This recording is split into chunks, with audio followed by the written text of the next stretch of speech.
In the early months of 1940, France stood at a crossroads between hope and terror, between a painful memory of the First World War and a dangerous uncertainty about the conflict that was unfolding once again across Europe. The streets of Paris teemed with life, flower markets glowing with spring colors, cafes filled with quiet debates, and newspapers rustling beneath the hands of citizens trying to decipher the meaning of every new headline. Yet beneath the surface of normal life, tension simmered.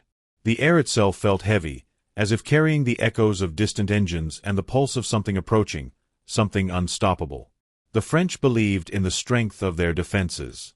The Maginot Line, a vast system of fortresses, bunkers, and underground barracks stretching hundreds of kilometers, had become a symbol of national confidence. Policymakers and generals alike placed enormous faith in these steel and concrete walls. After all, the scars of 1914 to 1918 still haunted every corner of the country. France had suffered catastrophic losses during the First World War. Entire towns had been wiped off the map, and generations of young men had vanished in muddy trenches. Determined never to face such devastation again, the French military invested in fortifications they believed would protect them from the horrors of another German assault. But even as construction crews worked beneath the soil, and as soldiers patrolled the quiet borders, a different reality was unfolding on the other side of the Rhine. Germany, now under the control of Adolf Hitler, had been preparing a new style of warfare, unlike anything the world had ever seen. Its armed forces had been transformed, reorganized, and rebuilt with unprecedented speed. The fearsome Wehrmacht and the swift armored units of the Panzerwaffe had developed tactics revolving not around slow trench warfare, but around speed, shock, and extreme coordination. This strategy would soon be known as Blitzkrieg, the lightning war, a military doctrine designed to overwhelm opponents before they could properly react. It relied on mechanized units that could move faster than traditional infantry, dive bombers capable of destroying strategic targets within minutes, and radio communication that allowed officers to coordinate attacks with stunning precision. It was a doctrine built not on the past but on the future. Mobility over stagnation, aggression over caution, initiative over static defense. And in the months leading up to May 1940, the gears of Blitzkrieg were turning in silence. Inside German barracks, columns of tanks lined up like iron predators, their engines growling in the cold morning air as mechanics performed their final checks. Aircraft crews memorized maps of Belgium, Luxembourg, and France, preparing for missions that would be launched with terrifying speed. Infantry units drilled endlessly, rehearsing movements that required perfect coordination. Officers pored over battle plans, each one more daring than the last. Their objective was clear: to defeat France swiftly, decisively, and with such overwhelming force that resistance would crumble long before reinforcements could arrive. And yet, across the border, France remained confident that the next war would resemble the last one. Military planners believed that Germany would launch a frontal attack through Belgium, just as it had in 1914. They believed that the Maginot Line, supported by British forces and the natural barrier of the Ardennes forest, would force the Germans into predictable routes. They believed that the French army, still considered among the strongest in Europe, could withstand whatever pressure the German military applied. But these beliefs were built on assumptions that would soon collapse. As the winter of 1939 turned to spring in 1940, the Western Front entered a strange period known as the Phoney War. 4 months, the French and British armies stood facing the Germans with little more than occasional artillery exchanges and reconnaissance missions. Civilians in Paris joked that the war was slumbering, and some wondered whether it would erupt at all. But in military headquarters, insecurity spread like a silent contagion. Commanders felt uneasy about the lack of activity from the German side. Something was wrong, terribly wrong, but few could identify the true nature of the threat. Across Europe, the storm was gathering. In the French countryside, farmers continued their daily routines as military trucks rumbled past their fields. Soldiers stationed near the front wrote letters home describing quiet nights broken only by the distant hum of aircraft. Officers walked among rows of artillery and tanks, assuring their men that France was ready for anything. Newspapers published articles that mixed optimism with thinly veiled fear. Rumors spread that Hitler was preparing something unprecedented, but without visible action, the danger seemed distant, almost unreal. Meanwhile, Germany sharpened its spear. Inside command bunkers in Berlin, Hitler and his generals reviewed the final details of Fall Gelb, the invasion plan for Western Europe. The heart of this plan lay in a bold strategy known as the Sichelschnitt, the sickle cut. Instead of smashing against the Maginot Line or repeating the predictable approach through northern Belgium, German armored divisions would attack through the Ardennes, a region considered unsuitable for tanks due to its rugged terrain and narrow roads. To the Germans, this assumption was not a barrier, it was an opportunity. While France placed its strongest armies in the north, expecting the main thrust to arrive there, the German panzer divisions would slice through the Ardennes, cross the Meuse River, and drive like a steel wedge toward the English Channel. If successful, they would trap the British Expeditionary Force and the best French units in a massive encirclement. The Allies would be cut in two before they could even understand what was happening. The plan was daring, risky, and unlike anything attempted in modern warfare. And the French were utterly unprepared for it. In the days before the invasion, German troops massed in forests and valleys along the border, their movements concealed under the cloak of darkness. Tank engines were warmed at night to avoid clouds of exhaust that could be spotted by French reconnaissance planes. Soldiers slept beside their vehicles, ready to mobilize within minutes. Officers moved quietly from unit to unit, reminding their men that speed would be the key to victory. The entire operation depended on momentum, on striking so quickly, so violently, and so unexpectedly that French resistance would crumble before it could form. In Paris, the rhythm of daily life continued. The Eiffel Tower glittered under the spring sun. Riverboats drifted lazily along the Seine. Street artists painted scenes of lovers walking along the bridges. But beneath this tranquility, generals in the French War Ministry argued over reports hinting at German troop movements. Some believed that the Ardennes was still too difficult to traverse. Others warned that ignoring the region could be catastrophic. The debates grew more heated, but no decisive action was taken. And then, in the early hours of May 10, 1940, the waiting ended. The sky over Belgium and the Netherlands roared with the engines of hundreds of German aircraft. Paratroopers descended upon airfields, bridges, and fortifications. Tanks rolled across borders. Artillery thundered. The lightning war had begun. France, still anchored to its confidence in the Maginot Line and outdated strategies, suddenly found itself facing a storm of steel and fire unlike anything it had prepared for. Civilians awoke to the sound of distant explosions. Government officials scrambled to understand the scope of the attack. Troops stationed near the Belgian border rushed to their positions, unaware that the true danger was emerging through the supposedly impassable Ardennes. As German units poured forward with astonishing speed, the first cracks in the French defense began to appear. Communications became strained. Roads filled with refugees, blocking military convoys. Panic rippled through units that had expected time to mobilize. The lightning war was now in motion, and its momentum threatened to sweep across France before the nation could realize the magnitude of what was coming. What followed would become one of the most shocking and rapid collapses in modern military history. Cities would fall in days. Armies would be encircled and forced to flee. The British Expeditionary Force would find itself trapped against the sea in a desperate attempt to survive. Paris would be abandoned. And in just 6 weeks, France, one of the most powerful nations in the world, would be forced to surrender. All of it began with the thunder of engines breaking the dawn. All of it began with Blitzkrieg. The German invasion of Western Europe did not begin as a thunderclap in a clear sky. It began as a synchronized assault crafted with an almost mechanical precision, the execution of a plan whose brilliance and daring would stun the world. The early hours of May 10, 1940, marked the moment when months of tension burst into full-scale war. All across Belgium, the Netherlands, and Luxembourg, German aircraft streaked through the dawn light like silver blades, their engines screaming across the quiet countryside. Civilians jolted awake, stumbling from their beds as the sound of explosions rolled through the streets, merging with the rising wail of sirens. In France, telephones rang non-stop inside military headquarters, carrying frantic messages from observation posts and Allied officers stationed along the Belgian frontier. The French High Command quickly realized that Germany had launched a massive offensive, but what they did not know, and could not know yet, was that this was only the decoy. The real hammerstroke had not yet fallen. As French commanders clung to the belief that the Germans would push through Belgium in a replay of the First World War, Allied troops mobilized exactly where the Germans wanted them. The French First Army, considered one of the strongest in Western Europe, surged northward toward Belgium. The British Expeditionary Force moved in perfect coordination alongside them.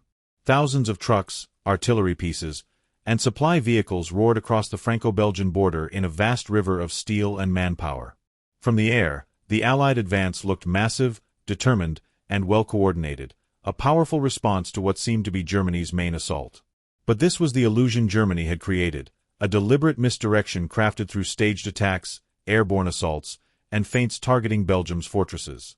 The real danger lay far to the south, where the terrain grew thicker with forests and narrower with winding roads, the Ardennes.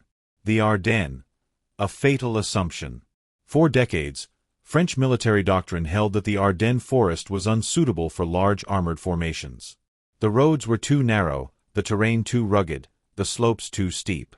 French generals had ridden through the region in peacetime and concluded that no modern mechanized army could push tanks through these dense woodlands with any speed. Because of this belief, the French placed weaker units, mostly reservists, along this sector.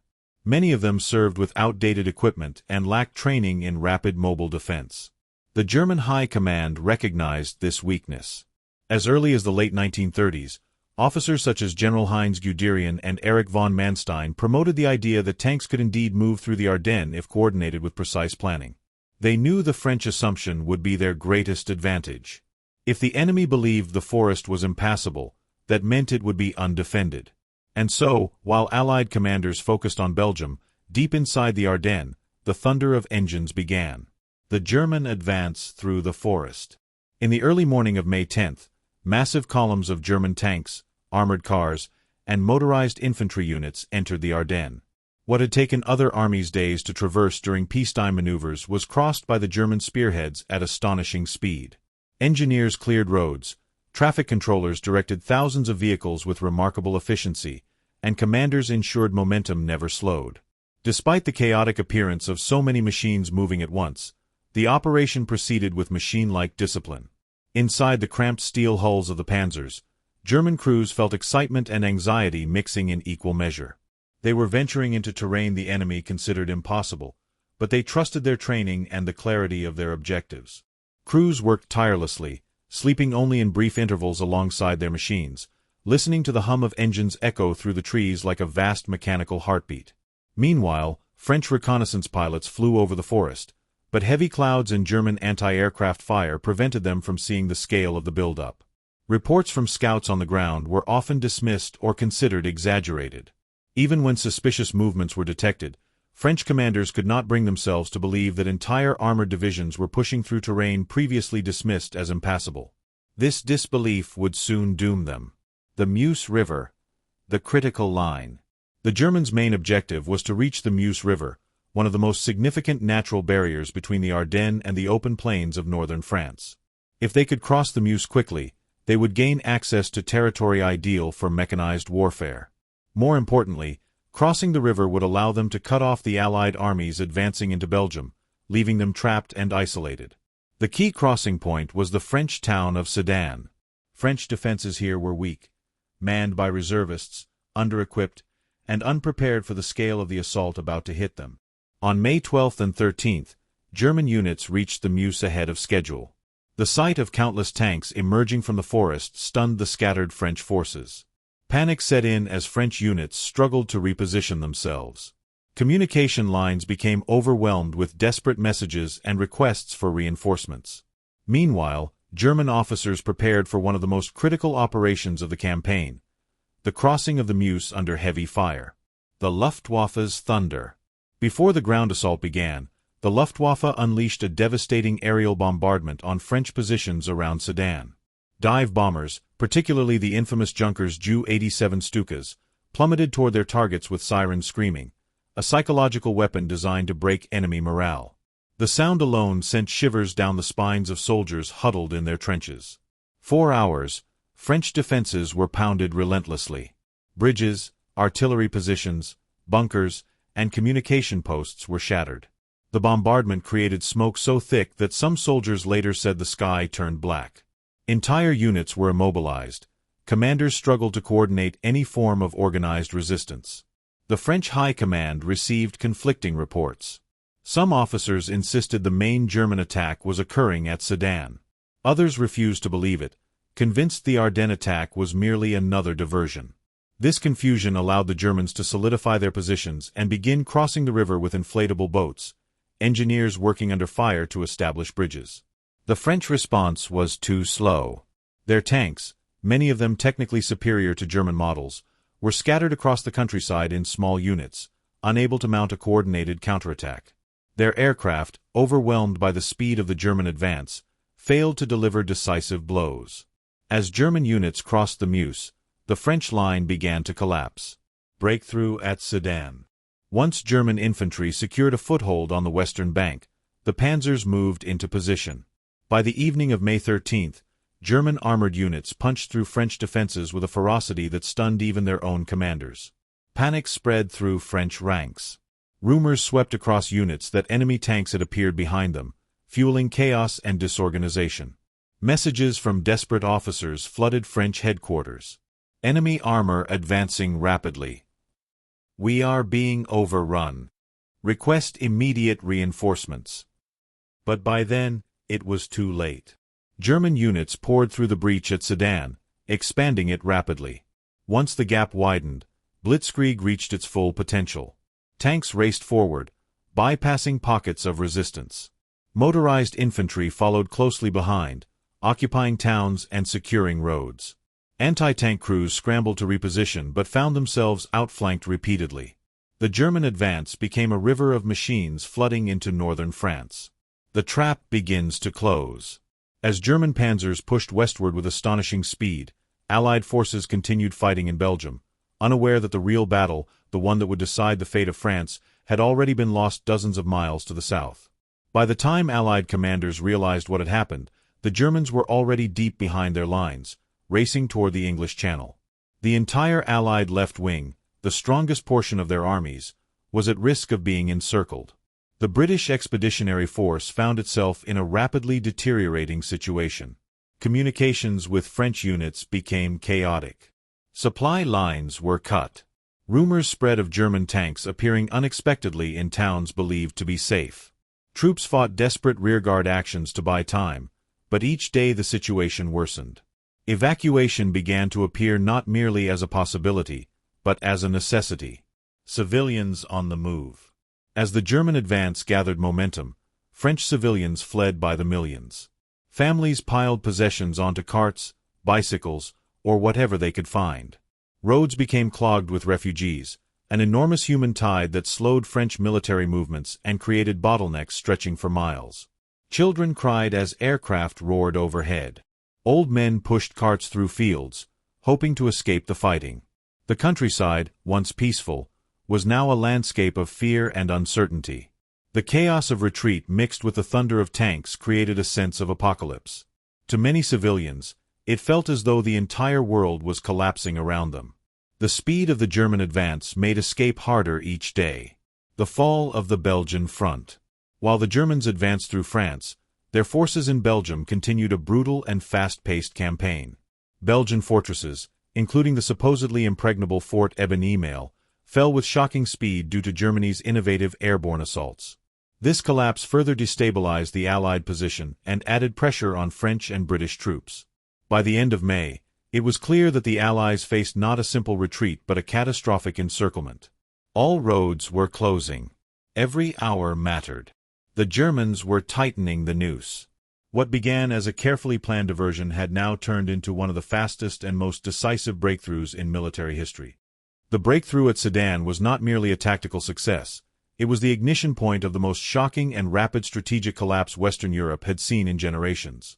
Once the German panzers surged through the shattered French defensive line, the entire campaign transformed into a race, a brutal contest of speed, intelligence, and psychological dominance. The French and British forces, still spread across Belgium and northern France, suddenly found themselves fighting not to win, but to survive.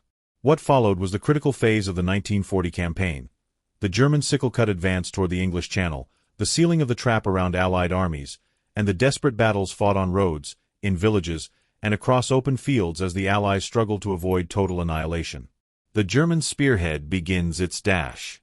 In the aftermath of the Meuse crossing, the German Panzergruppe struck westward with such momentum that many officers described it as being carried forward by the weight of the entire nation. The panzers were operating at a pace unheard of in previous wars, sometimes advancing 40 to 60 kilometers a day, slicing through the French countryside like a knife through silk.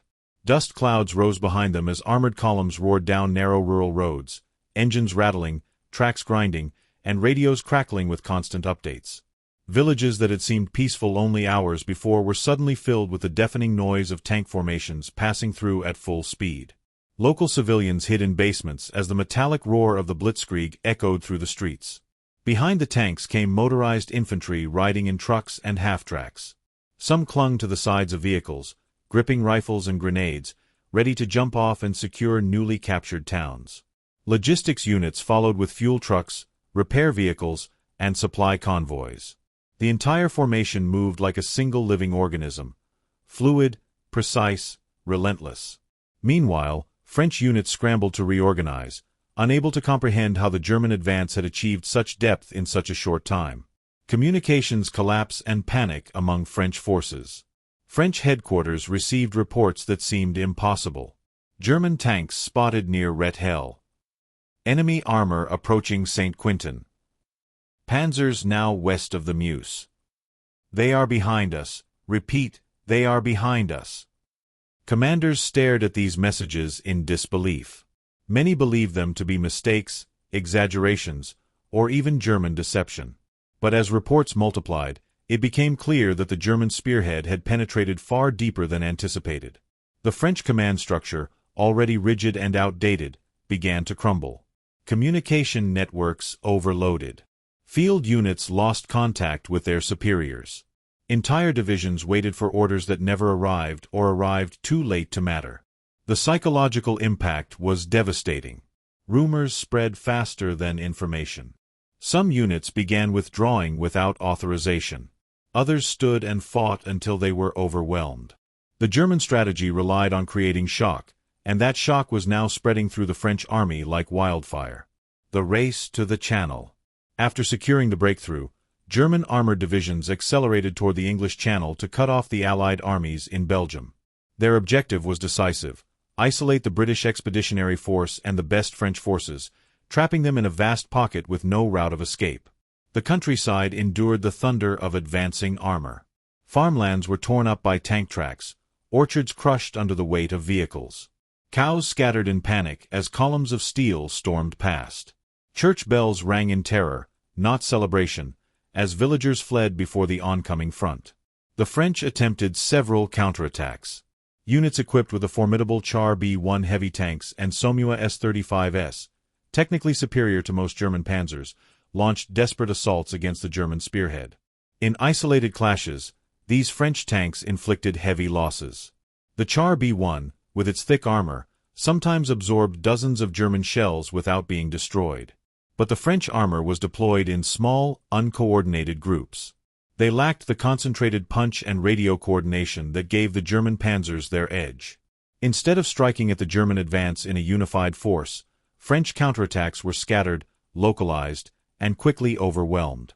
The German armored divisions pushed onward, their goal growing closer by the hour. On May 20, 1940, just 10 days after the invasion began, German tanks reached the English Channel near Abbeville. The jaws of the trap had closed. The encirclement of the Allied armies. With the Germans controlling a corridor from Sedan to the sea, the Allied armies in Belgium and northern France were now surrounded.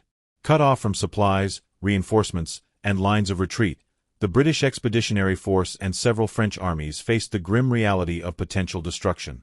The Germans tightened the encirclement like a noose. Armored units circled the pocket, while infantry divisions advanced methodically to push the Allies against the coastline. Artillery batteries zeroed in on key roads. Air attacks further hammered Allied positions, sowing terror and scattering units.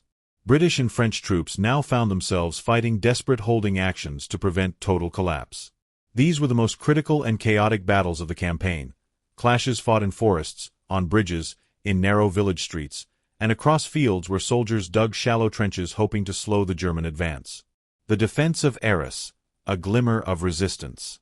One of the most dramatic engagements occurred near the town of Arras, where British forces launched a sudden counterattack intended to punch a hole through the German lines. On May 21, British Matilda tanks, heavily armored and nearly invulnerable to most German anti-tank guns, surged forward. German troops, expecting the Allies to remain on the defensive, were caught completely off guard. The Matildas plowed through German infantry positions, crushing machine gun nests and scattering soldiers. For a moment, it appeared that the British counterattack might achieve a decisive breakthrough. German panzer units hesitated. Some commanders panicked, fearing that a larger Allied assault was underway. Even Erwin Rommel, leading German forces in the sector, experienced a moment of alarm. But German artillery crews regrouped quickly. Using 88mm anti-aircraft guns in a direct-fire role, they blasted the Matildas at close range, finally stopping the British advance. The counterattack, though bold and courageous, lacked the numbers and support needed for a full reversal. Still, the defense of Arras bought precious time that would prove vital in the coming days, especially for the evacuation efforts gathering at the coast. Retreat to the sea. As German forces continued their advance, hundreds of thousands of Allied soldiers found themselves pushed steadily toward the northern coastline. Retreat was chaotic, brutal, and unrelenting. Units marched day and night with little rest. Roads filled with columns of weary troops. Horses pulling artillery wagons stumbled through mud. Officers tried to maintain discipline, shouting commands over the roar of distant artillery and the whine of aircraft engines. Wounded soldiers were carried on stretchers by comrades too exhausted to speak. The Luftwaffe's Stuka dive bombers attacked without mercy. Their sirens screamed overhead, causing soldiers to fling themselves into ditches or press their bodies flat against the earth. Bombs fell among convoys, scattering vehicles and igniting fuel trucks in towering fireballs. Civilians were caught in the same chaos. Thousands attempted to flee northward or westward, hoping to escape the encirclement. Many traveled alongside military columns, creating traffic jams that further slowed the Allied retreat. The situation deteriorated rapidly. Every hour, German units gained ground. The battle for key ports and bridges. As the Allies fell back toward the coast, several key locations became battlegrounds of enormous importance. Towns like Calais, Boulogne, and Lille turned into fortresses where British and French troops fought to delay the German advance. At Calais, British and French forces engaged in ferocious street fighting, holding out for days against overwhelming odds. Their resistance prevented German units from reaching Dunkirk too quickly, buying time for the evacuation that would soon begin. In Lille, a large French force held out in a desperate stand surrounded on all sides. Their courage fixed German divisions in place, preventing them from reinforcing the main thrust toward Dunkirk. Every hour gained by these delaying actions was priceless. The German halt order, a controversial moment. As German forces approached Dunkirk, something unexpected happened. For reasons still debated by historians, Hitler ordered his panzer divisions to halt outside the city. Whether motivated by concerns over terrain, fears of overextending supply lines, or a desire to let the Luftwaffe finish the job from the air, the decision remains one of the most puzzling of the war. This pause, lasting only a short time, would later be seen as one of the most consequential decisions of the entire conflict. It gave the Allies a window of opportunity. A chance, small, fragile, almost miraculous, to escape total destruction. An escape they would attempt. The edge of disaster. By late May, the situation had become apocalyptic. The Allies, pushed relentlessly toward the sea, had nowhere left to retreat. Units were fractured, exhausted, and running out of ammunition. Some regiments had been reduced to a fraction of their original strength. Others had become completely isolated, fighting small engagements without any knowledge of what was happening beyond the next village. The German encirclement was nearly complete. The panzers had reached the coastline, severing the Allied lines of communication. Infantry units pressed forward relentlessly, tightening the shrinking perimeter around the final pocket of Allied resistance. For the British Expeditionary Force, one question now dominated all others. Could they escape? Because if they could not, the entire British Army risked being wiped out in a single catastrophic blow, a blow that might have changed the entire course of world history. But standing between the trapped Allied soldiers and total destruction was one final chance. A miracle made of boats, courage, and desperate hope. Operation Dynamo was about to begin. The collapse of France in June 1940 was not a single moment but a chain reaction, an accelerating breakdown of armies, cities, governments, and morale. By the time German armored units approached the Seine, the French state was not simply losing a war, it was unraveling from within. The events that followed would reshape Europe, alter the course of World War II, and leave a wound in French memory that would take generations to process. As June opened, the German spearheads were moving with frightening speed. Panzer divisions bypassed natural defensive lines, overpowering local garrisons before they could regroup. Town after town received the same sequence. The distant hum of engines, the rising mechanical thunder, and then columns of steel appearing at the horizon. What shocked civilians most was not just the violence, it was the order and precision of the advance. German units marched with clockwork discipline, as if following a blueprint drawn years before the campaign. French troops still fought bravely in pockets. Units from Normandy, Brittany, and the interior tried to hold crossroads and riverbanks. Colonial regiments from North and West Africa defended strategic bridges with grit and discipline. The British rearguard, positioned south of the Somme, bought precious hours for evacuating soldiers and fleeing civilians. But these acts of resistance, heroic as they were, could not halt what had become an unstoppable tide. New defensive lines were drawn, first along the Somme, then the Aisne, and finally around Paris itself. But each line collapsed more quickly than the last. Commanders often discovered, within hours of establishing a position, that German tanks had already slipped behind their flank. Messages arrived too slowly, reinforcements too late, communication wires had already been cut or seized. The French High Command, once confident in its massive army, was now reduced to desperate improvisation. By June 10, Paris was declared an open city. Government officials evacuated in long columns of cars, trucks, and buses, all heading south toward Tours and Bordeaux. The roads were choked with civilians, parents pushing carts loaded with blankets, families carrying pots and pans, farmers leading livestock on foot. It was an exodus on an unimaginable scale, millions fleeing ahead of the German advance, unsure where they were going, only certain that they had to escape. The French government splintered into factions. Some ministers argued for continuing the fight from North Africa, rallying the empire's resources and using the navy to protect convoys. Others insisted the war was already lost and that a diplomatic resolution, no matter how humiliating, was necessary to prevent France from being completely destroyed. The debate was bitter, emotional, and rushed. With German forces closing in, there was little time for careful reflection. Meanwhile, the Germans tightened their grip. Armored formations pushed south with mechanical efficiency, capturing key rail junctions and ports. Luftwaffe bombers struck warehouses, airfields, and convoys near Orleans and Tours. French cities that had once been distant from the front were now overwhelmed by fear and uncertainty. Every distant explosion made civilians flinch, every airplane overhead caused panic. The front was no longer a line, it was everywhere. On June 14, German troops entered Paris. They marched past the Arc de Triomphe and down the Champs-Élysées in immaculate formation. There were no battles inside the city. It had been abandoned to avoid destruction. Most Parisians stayed indoors, peeking through shutters as soldiers rolled past. The once vibrant capital now felt cold and hollow, its silence broken only by the echo of boots on cobblestone. For many French citizens, this moment symbolized something deeper than military defeat. It was a collapse of pride, confidence, and identity.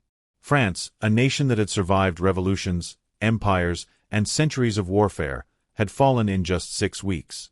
It felt impossible, unthinkable, and yet it was real. The government, now operating from Bordeaux, faced its darkest decision. With communication failing and armies shattered, France's leaders concluded that further fighting on the mainland was no longer viable. Some wanted to continue from North Africa, but Marshal Philippe Pétain, recently appointed prime minister, believed the nation could not endure more suffering. He advocated an armistice. On June 17, Pétain addressed the nation over the radio. His voice, steady but weary, announced that he was seeking terms from Germany. Many who heard the broadcast burst into tears. Others felt shock, anger, or disbelief. To the soldiers still fighting, it was a devastating blow. Some refused to surrender, retreating instead toward the coast in hopes of evacuation. Others were surrounded or cut off before they even learned the news. The armistice was signed on June 22, 1940, In the same railway carriage at Compiègne where Germany had been forced to sign the 1918 armistice at the end of World War I. Hitler's choice of location was deliberate, a symbolic reversal, a statement of triumph over past humiliation. Photographs of the event show him smiling, a rare expression of satisfaction on his normally rigid face. The terms imposed on France were severe. The country was divided into two zones, the German-occupied North and West, and the so-called Free Zone in the South, governed from the spa town of Vichy. The French army was sharply reduced, its navy was disarmed, and its economy was placed under German control. Millions of French soldiers were taken prisoner and transported to camps across the Reich. Families waited months, sometimes years, for word of their loved ones. In Paris and other occupied cities, German authority took hold swiftly. Posters in German and French appeared on walls, listing new rules. Curfews were imposed. Radios were confiscated. Resistance, though still in its infancy, began to stir in whispered conversations. Students sharing banned leaflets, workers hiding escaped soldiers, railway men sabotaging tracks at night. Yet collaboration also emerged. Some officials believed cooperating with Germany was the only way to protect the French population from harsher treatment. Others saw opportunity, careers to be advanced, rivals to be denounced, personal gains to be made. The occupation blurred the lines between patriotism and betrayal, creating moral dilemmas that would haunt France long after the war ended. Internationally, the fall of France shocked the world. Britain now faced Germany alone in Western Europe. The United States, still officially neutral, realized that the balance of power had shifted dramatically. And across the world, nations wondered whether Germany's victories were unstoppable. Still, France's story did not end with defeat. From London, General Charles de Gaulle broadcast his famous appeal on June 18, urging the French people to continue the fight. Few heard his speech at the time, but it would later become a symbol of France's enduring defiance. Thousands eventually joined the Free French forces, fighting alongside the Allies in North Africa, the Middle East, and later in the liberation of their homeland. But in that moment, the summer of 1940, France was a nation broken. Families were displaced, soldiers imprisoned, cities controlled by foreign troops. The humiliation of occupation weighed heavily on the population. Shops operated under rationing, schools functioned under censorship, newspapers printed articles approved by German authorities. Every aspect of daily life had changed. The consequences of the collapse were immense. Infrastructure was damaged, industries were repurposed for German use, agricultural production suffered. French Jews were subjected to discriminatory laws and, later, deportations. Resistance movements grew in response, but organizing them was dangerous and slow. Meanwhile, the Vichy regime pursued policies that deepened divisions and, in some cases, directly aided the occupiers. The fall of France reshaped not only Europe's political landscape but also its psychological one. The belief that major powers were invulnerable had been shattered. The myth of French military superiority, rooted in the victory of World War I, was gone. In its place came a sobering understanding. Modern warfare had changed, and nations unprepared for its speed, technology, and tactics could be crushed with terrifying efficiency. Yet amid the destruction, seeds of future resistance were planted. Ordinary citizens, once stunned by defeat, began to push back, quietly at first, then more boldly. They hid Allied pilots, sabotaged rail lines, forged documents, and passed along intelligence. Their early actions were small but vital, forming the foundation of a movement that would later play a crucial role in the liberation of France. Still, in 1940, liberation felt impossibly distant. The occupation was only beginning, and the shadow of the Reich stretched across the continent. For those living through it, the outcome was a mix of sorrow, fear, and uncertainty. Some prayed for a miracle, others steeled themselves to endure whatever came next. The fall of France was one of the most dramatic and consequential events of World War II, a collapse that occurred with stunning speed but produced effects that would linger for years. The country's government was fractured, its people divided, its future uncertain. Hope flickered in small corners, kept alive by those who refused to accept defeat. But for the moment, Europe had entered one of its darkest chapters, and France stood at the center of it.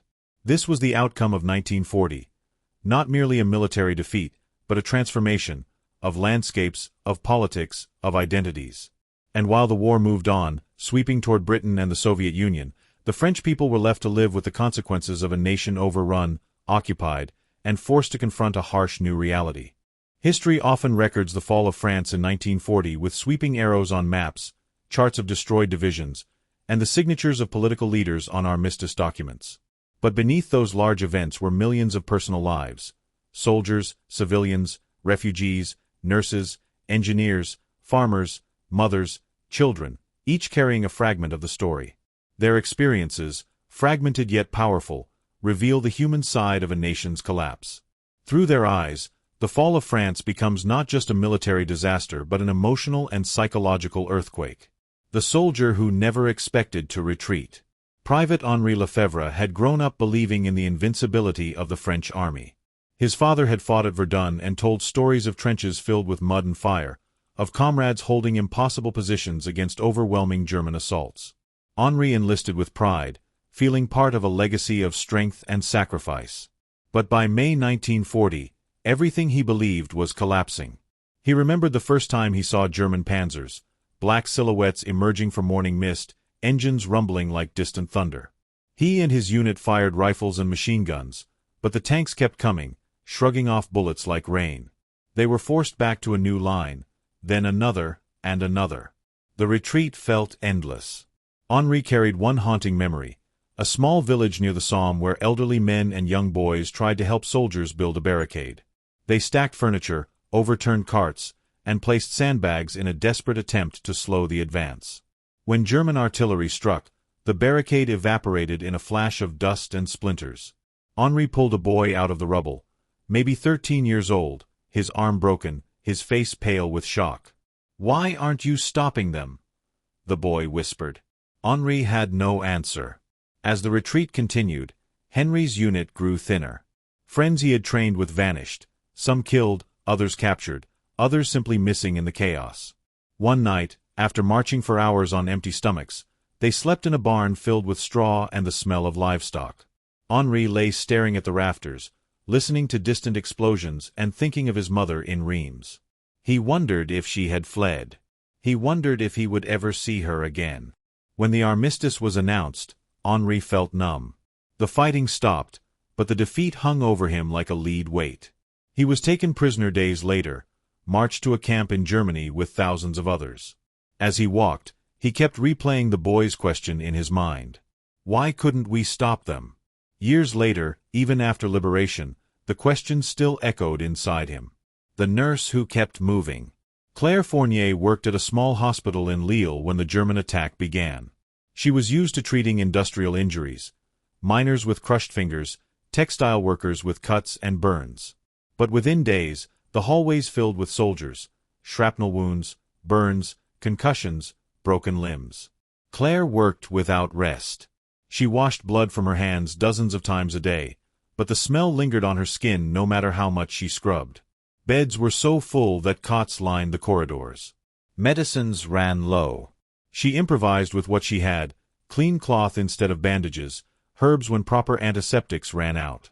One afternoon, a convoy of trucks arrived carrying wounded British soldiers evacuated from the front near Arras. Many were too injured to walk. Claire helped lift a young British corporal with a chest wound. He clutched a photograph of his sister. Claire tried to smile to reassure him, but he read the truth in her eyes. The hospital soon had to evacuate. German units were approaching, and the staff had orders to relocate south. Claire helped load wounded men onto buses and wagons. The route was chaos: roads filled with refugees, abandoned cars, animals running loose, families walking barefoot on cracked pavement. They treated the injured on the roadside, using kitchens, barns, and even church courtyards as makeshift medical stations. One evening, Claire found an elderly woman sitting alone beside the road, clutching a bundle of wool. She had been separated from her family in the flood of people. Claire stayed with her until volunteers arrived to take her to a shelter. When Claire finally reached Tours, she learned that Paris had fallen. She sat on a stone step outside a school that had been converted into a shelter and cried, not out of fear, but exhaustion. She had helped hundreds of people, yet she felt powerless to change the outcome. Even after France surrendered, Claire kept working. She joined a small clinic in the south, treating refugees and families torn apart by the occupation. In later years, she would say that 1940 taught her something important. Even when nations fall, compassion doesn't. The child who walked for days. 9-year-old Etienne Girard remembered the invasion not through strategy or battles, but through sensations. Heat, dust, fear, hunger, and the endless sound of footsteps on the road.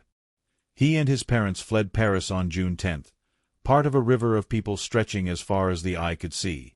Cars moved so slowly that many families simply abandoned them. Etienne walked beside his mother, holding her hand tightly. His father pushed a wheelbarrow carrying blankets, food, and a few clothes. Etienne's clearest memory was of the sky. Planes droned overhead, sometimes French, sometimes German, though he couldn't tell the difference. Adults shouted for everyone to scatter whenever aircraft appeared. People dove into ditches, hid under trees, or pressed themselves against walls. Etienne hated those moments most, the screams, the panic, the sound of engines circling. One morning, after walking for hours, Etienne saw a line of soldiers marching in the opposite direction, toward Paris.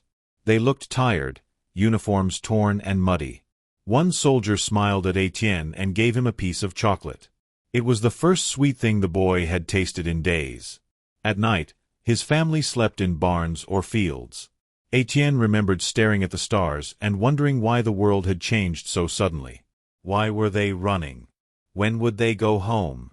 His parents didn't have answers. When the armistice was announced, the roads slowly emptied. Families returned north, past burned-out cars and wrecked bridges.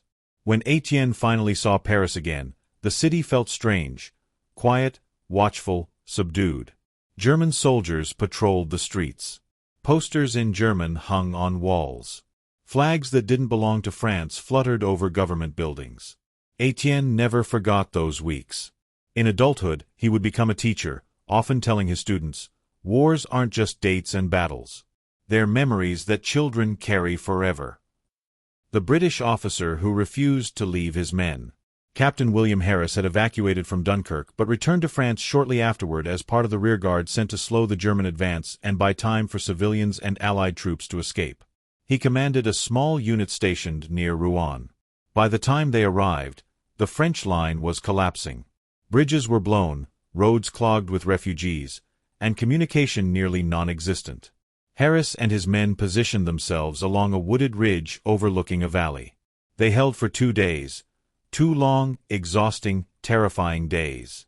German artillery hammered the ridge, shaking the ground. Infantry probed the flanks. Harris ran from position to position, shouting orders, helping wounded soldiers, and keeping spirits alive with jokes he barely believed himself.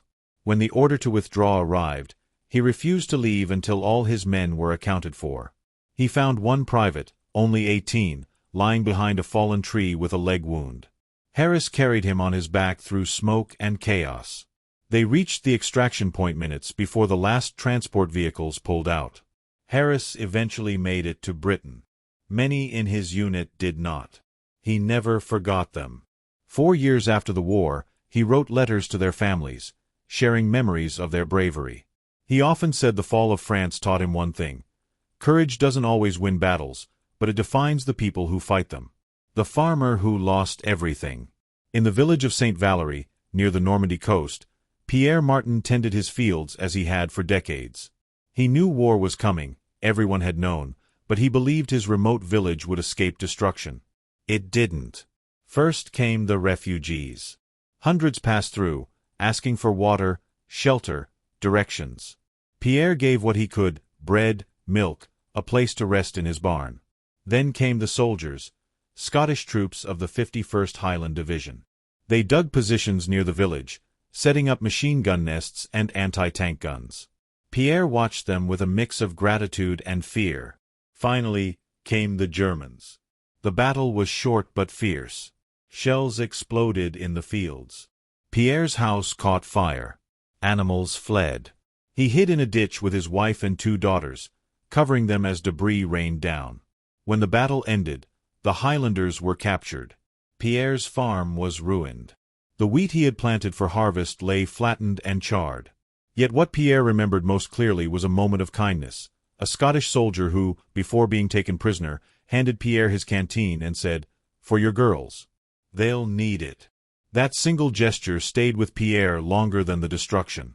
The radio operator who heard France break.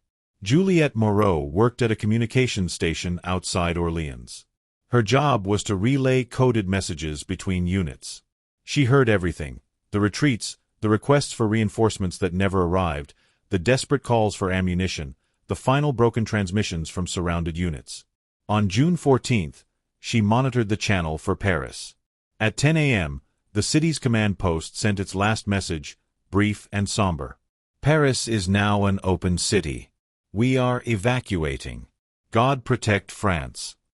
The line went dead minutes later. Juliette continued working despite exhaustion. When Pétain's broadcast announcing the armistice came over the radio, she felt her body go cold. She had known defeat was inevitable, but hearing it spoken aloud made it real. Still, Juliette refused to surrender emotionally. She joined a small resistance cell months later, using her skills to intercept German transmissions. She risked death every day, but she said that after listening to France fall, she couldn't bear to do nothing. The German soldier who expected a different war. Not all personal stories belonged to the French. Some belonged to the invaders. Karl Brenner, a young German corporal, marched into France expecting fierce trench battles like those described by his father. Instead, he found empty towns, abandoned equipment, and civilians fleeing in terror. He was proud of Germany's victories, but he felt uneasy when he saw families carrying their lives in sacks, children crying from hunger, old men limping on wounded legs. The propaganda he had grown up with had told him that France was decadent, corrupt, and weak. But the people he saw on the roads didn't look like enemies. One evening, Karl passed a farmhouse where an elderly French woman was trying to lift a bucket of water. He hesitated, then helped her. She didn't thank him, she simply nodded, her eyes filled with sadness. Karl continued marching with the uneasy feeling that victory felt very different from what he had imagined. Years later, he would remember that moment more than the parades in Paris. The teacher who refused silence. Madame Lucille Armand taught literature in a small school near Lyon. When the occupation began, German regulations forced teachers to remove certain books, avoid certain topics, and ignore political discussions. Lucille refused. She began holding secret classes in her home, reading banned poems by Victor Hugo and Paul Éluard. She taught her students about resilience, identity, and the power of words. She told them, France is not defeated as long as the French spirit survives. Her classes grew larger over the months, attended by students, neighbors, and even a few soldiers on leave. Lucille risked imprisonment every day, but she believed education was a form of resistance. In 1942, she was arrested for distributing illegal leaflets. Her students never forgot her courage. After the war, the school was renamed in her honor. The Mosaic of a Nation's Pain. The fall of France is often told through dates, battles, and treaties. But its real story lives in the soldier retreating while carrying a wounded comrade, the nurse stitching wounds with trembling hands, the child wandering down dusty roads, the farmer giving his last loaf of bread to a stranger, the radio operator listening to her country collapse, the teacher keeping hope alive, the prisoner marching east, the civilian returning to a home that no longer felt like home. These individuals did not shape grand strategy or command armies, but they felt history as it unfolded around them. Their hopes, fears, losses, and small acts of defiance formed the emotional foundation of 1940. The fall of France was not just a military failure. It was a human tragedy lived by millions, each with a story worth remembering. While the fall of France is often told as a story of strategy, speed, and military collapse, a deeper look reveals a series of overlooked details, surprising decisions, human elements, and historical turning points that shaped not only 1940, but the entire trajectory of World War II. These elements, ranging from miscalculations in French command to technological contrasts, social reactions, cultural changes during occupation, and long-term geopolitical consequences, provide a far richer understanding of the event. What follows is an extended in-depth exploration of those hidden, fascinating layers. One of the most important yet misunderstood aspects of the 1940 campaign was the French command system itself. Despite having one of the largest armies in Europe, France's military leadership was deeply fragmented. Commanders often issued contradictory orders, failed to communicate, or acted on outdated information. A typical example was the delay in recognizing the Ardennes as a viable invasion route. Several French intelligence officers warned that German armored divisions could pass through the dense forest, but senior officials dismissed the possibility, believing the terrain naturally protected them. As a result, the French positioned some of their weakest and least experienced forces in that area, units that were quickly overwhelmed by the speed and shock of the German attack. Another surprising detail lies in the way French armored forces were deployed. France actually possessed heavier and better armored tanks, such as the Char B-1 and the Somua S-35. These machines could outgun many German panzers and withstand direct hits. But rather than massing them into independent armored divisions, France dispersed them across infantry units as defensive support. This meant they could not perform rapid, coordinated counterattacks, precisely what Blitzkrieg tactics were designed to exploit. In contrast, Germany concentrated its tanks, created highly mobile armored spearheads, and ensured constant communication through radio-equipped vehicles. German tank commanders could adjust their tactics instantly. French crews, lacking radio systems in most tanks, relied on flag signals and shouting between vehicles, methods hopelessly outdated in fast-moving warfare. Communication failures extended to the highest levels. When German forces broke through at Sedan, several French commanders did not learn of the crisis until hours later. By the time reinforcements were ordered, the situation had already collapsed. This disconnect was worsened by France's reliance on fixed telephone lines, many of which were cut by German saboteurs or bombings.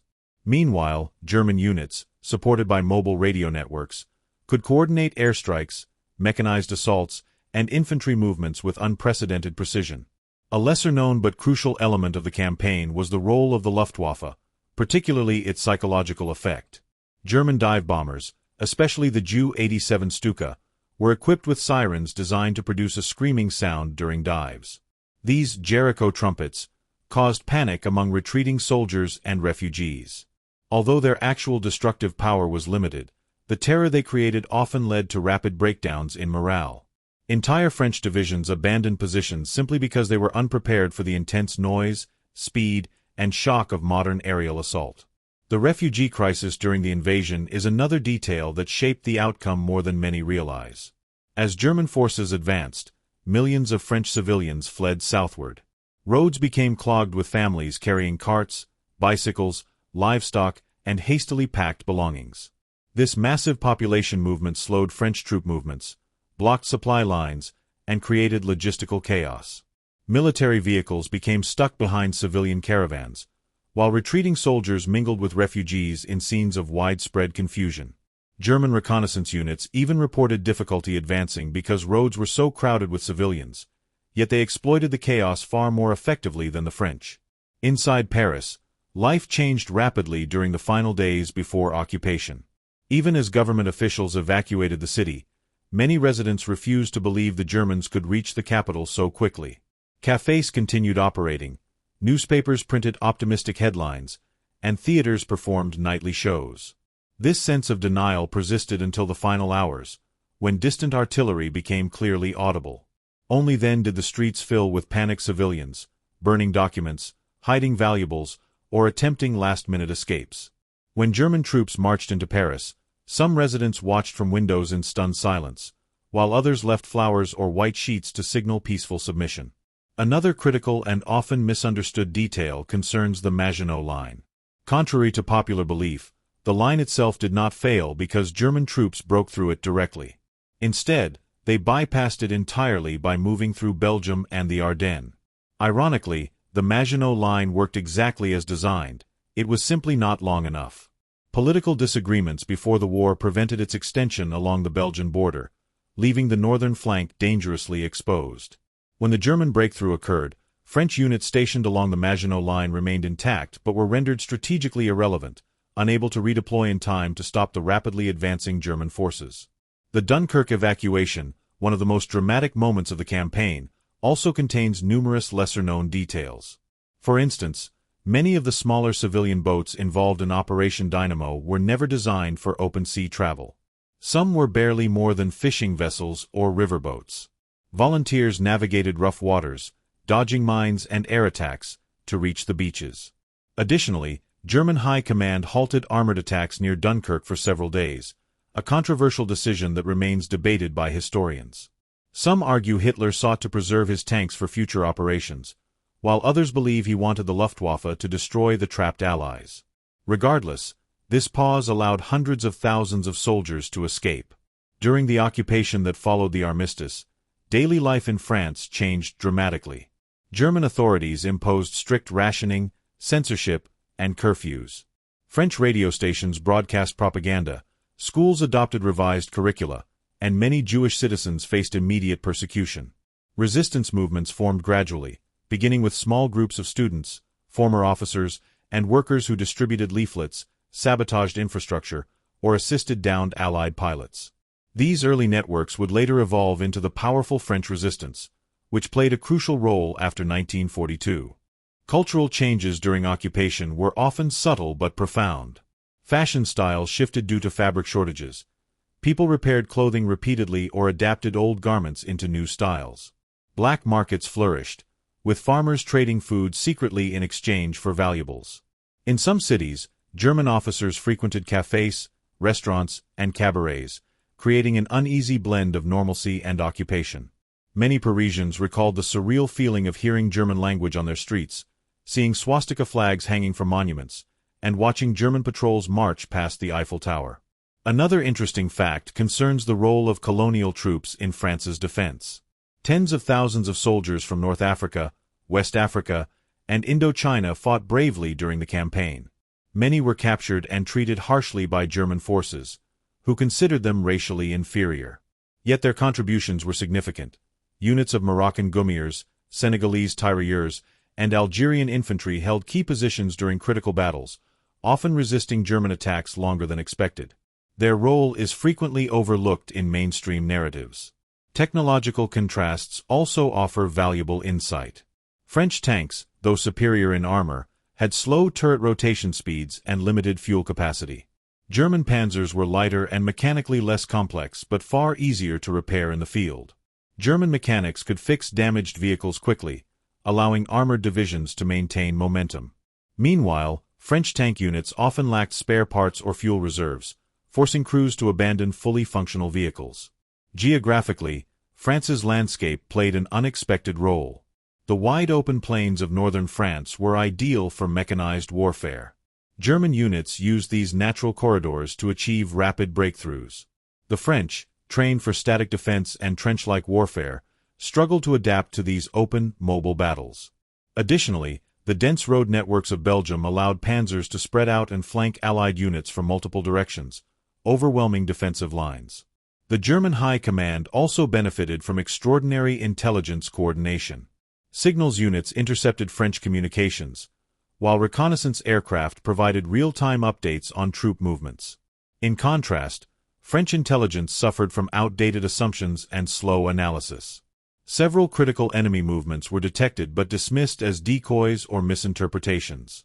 The psychological dimension of France's collapse cannot be overstated. Many French soldiers carried the trauma of World War I, memories of trench warfare, mass casualties, and prolonged suffering. When confronted with fast-moving mechanized battles, they struggled to reconcile this new reality with their expectations. Some officers even believed Germany's rapid advance was impossible and suspected deceptive tactics, delaying vital decisions at key moments. International reactions to the fall of France were dramatic. In Britain, Winston Churchill vowed to continue the fight alone, delivering some of his most famous speeches during this period. In the United States, the collapse shocked public opinion and accelerated discussions about aid to Britain, eventually contributing to the Lend-Lease Act.